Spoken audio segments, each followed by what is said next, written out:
Kepikiran gak sih, ada hikmah apa aja yang tersembunyi di dalam tradisi pernikahan kuno? Nah, kali ini kita akan bedah sebuah khotbah pernikahan dari suku Bugis untuk menemukan pelajaran-pelajaran universal tentang cinta dan komitmen yang ternyata masih relevan banget buat kita semua. Yuk, kita mulai. Wow, ini dia. Langsung to the point ya. Lupakan dulu deh cerita-cerita dongeng. Khutbah ini justru dimulai dengan sebuah realita modern yang nyelekit. Pernikahan itu bukan drama Korea. Ini pernyataan yang kuat banget dan langsung ngasih tahu kita arah pembahasannya bakal kemana. Jadi, maksudnya apa sih? Gampangnya gini, pernikahan itu bukan cuma kumpulan adegan-adegan indah yang diedit sempurna kayak di film. Ini adalah komitmen jangka panjang, sebuah maraton, bukan sprint, yang butuh persiapan buat menghadapi semua tanjakan dan turunannya. Terus, tujuan akhir dari maraton ini apa? Bukan cuma sekedar tinggal bareng, tapi untuk mencapai sakinah, mawadah, warohmah. Coba bayangin deh, sebuah rumah yang isinya itu ketenangan, kasih sayang yang tulus, dan rahmat dari Tuhan. Nah, itulah tujuan utamanya. Oke, sekarang kita pindah ke elemen-elemen dasar dari pernikahan itu sendiri. Kita mulai dari mahar yang ternyata punya makna finansial sekaligus spiritual.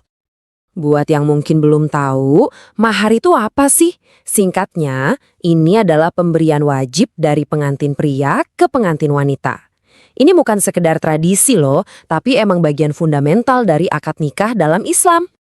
Nah, yang menarik banget di sini adalah gimana khotbah ini ngasih lihat dua cara pandang soal mahar.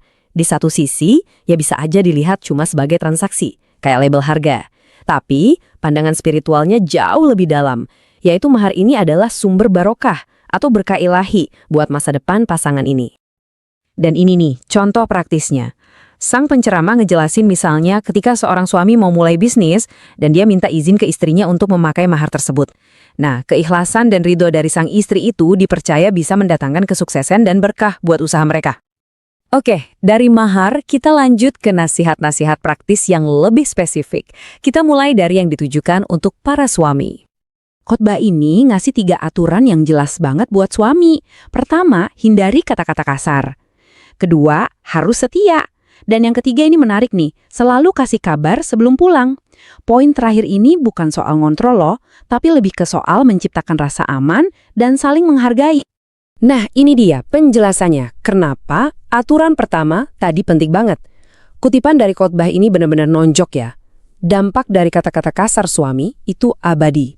Mungkin lukanya bisa dimaafkan, tapi ingatannya, bekasnya, itu akan selalu ada.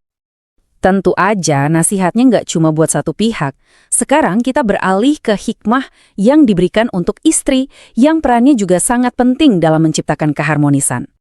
Untuk para istri, nasihatnya berpusat pada komunikasi yang penuh rasa hormat. Poin-poin ini, dalam konteks khotbahnya, tujuannya adalah untuk menciptakan dinamika di mana obrolan bisa berjalan lancar dan kedua belah pihak merasa didengarkan dan dihargai. Sang penceramah juga menyampaikan kutipan yang sangat gamblang dan gampang diingat ini. Kutipan ini menguraikan 3 peran atau kualitas tradisional dari seorang istri ideal dalam konteks budaya mereka. Ini adalah sebuah pandangan yang sangat spesifik tentang keharmonisan rumah tangga. Oke, dari hal-hal praktis kita beralih ke sisi spiritual. Khotbah ini juga membahas soal kekuatan tak kasat mata yang bisa mempengaruhi pernikahan dan gimana cara melindunginya. Nah, ini bagian yang mungkin agak mengejutkan dan menarik banget.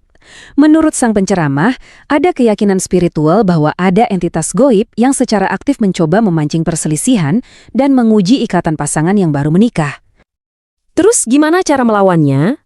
Nah, khotbah ini memberikan 4 amalan spiritual khusus.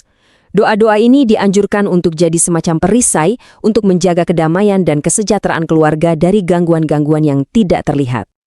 Nah, sekarang kita sampai di hikmah terakhir yang sangat nyata, yang menggunakan sebuah tindakan sederhana soal makanan untuk menggambarkan konsep spiritual yang dalam banget.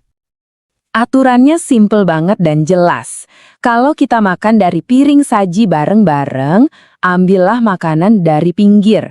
Jangan pernah langsung nyerok dari tengah. Kenapa ya? Nah, ini dia penjelasan spiritualnya yang indah banget.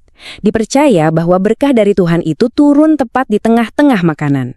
Jadi, dengan makan dari pinggir, kita membiarkan aliran berkah itu terus ada dan mengalir. Ini pengingat yang keren banget, bahwa tindakan sekecil apapun bisa punya makna spiritual yang besar. Dan ini membawa kita ke sebuah pertanyaan reflektif di akhir. Pembahasan kita kali ini menunjukkan gimana tindakan dan tradisi sehari-hari ternyata bisa punya makna yang begitu dalam.